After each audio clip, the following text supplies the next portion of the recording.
arrives today in Russia on a tiny jet. I couldn't believe this when I saw it.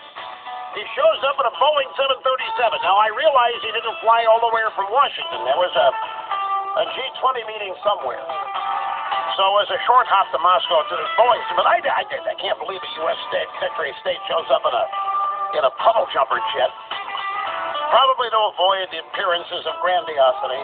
There's nothing wrong with the Boeing 737, but they normally use Boeing 757s or 767s for cabinet officials in the Veep. Anyway, he's over there in Russia, and he said, Russia's, you're either with us or you're with Syria. It's one of the two, and if you're with Syria, you're in trouble. And now the Kremlin has just said that Putin will not sit down for a meeting with Tillerson. Maybe he'll stand, because he's a short guy. And probably no taller than Tillerson when Tillerson's sitting.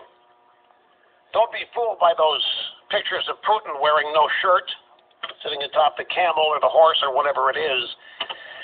Anyway, it's tightening up. There's conflicting news about whether the Russians knew of the Syrian chemical attack before it happened. And the reason for this is that there was a drone flying around the hospital where the victims of the attack were taken for treatment. And the drone was supposedly a Russian drone being operated by Russian drone operators. And that hospital was bombed. The hospital where victims of Assad's chemical weapons attack was bombed. The reason it was bombed was to get rid of the victims and any evidence